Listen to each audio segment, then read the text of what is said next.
Despite how KRK has marketed subsequent generations of their Rokit series speakers, these things haven't changed much since the early 2000s.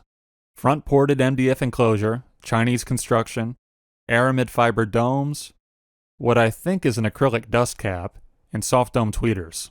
Spec for spec, we're talking single-digit differences in terms of frequency response, power handling, efficiency, weight, and according to my ear dyno, detail.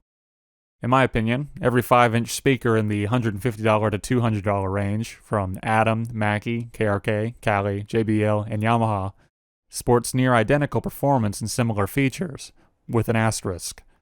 Without a side-by-side comparison, without looking at frequency charts like these that are all smoothed out anyway, I don't think you'll be dissatisfied with any deal you manage to score on a pair of these entry-level monitors. It's not a fun answer I have for you, but one I hope instills confidence, as you may have already found a good deal. The reason I wouldn't spend anything over $100 on these old speakers is because a factory warranty on cheap Chinese gear like this may save you the cost of a replacement. No major problems on my end yet, even though these speakers are roughly 15 years old. They're still going strong after thousands of hours spent mixing and casually listening.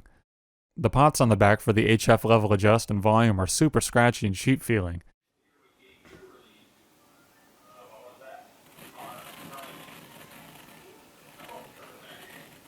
But I never touch these controls anyway. The detents for the volume controls are hard and still functional. Once every couple of years, my left speaker will vibrate enough that the power cable falls out. The LED on my left speaker appears brighter than the right. Periodically, I'll hear some scratchy white noise in my right monitor. Not hum, but a white noise comparable to the sound pots make. No beeps, and it's very quiet. Tends to happen when I've been mixing for 6 or more hours, and it sometimes throws me off, as if it's my mix making the noise and not the speakers. This is very rare. I should add that a friend of mine with G3s had an issue for a while with tons of electrical interference, and his speakers would hum and beep like crazy. While I do run my speakers through this Furman power conditioner, which is just a fancy rack mount power strip, I've not had any humming like that on a standard power strip I got from Radio Shack either. Some questions you might have include, are they loud? Yes, I never run my speakers higher than the 0 plus volume level on the back of the speaker, and never higher than 2 o'clock on my interface's volume control. I don't know why so many questions on Amazon seem to think loudness is desirable on flat-range frequency response monitors, but I do know that some people use monitors like these with a sub for DJing small parties. As I do not have any friends, I'll only say that I see no reason these monitors couldn't be used for that purpose. Another question I see a lot on Amazon, how's the bass? I can mix my genres of music fine on these speakers without a sub, but I still use one. In terms of fidelity, I find there's a lack of separation in the 100 to 550 Hz region. There's a lot of low end in my instrument and it tends to build up. Courtesy of Gear's audio blog, I have a chart of the G1s in the author's own listening environment. This roughly corresponds with my own impression of the monitors. I'll link his blog in a pinned comment below. Notice also the spikes at 900 Hz. During mixing sessions in excess of 8 hours without a break, I've developed a faint ringing that seems to be right around this area of his chart.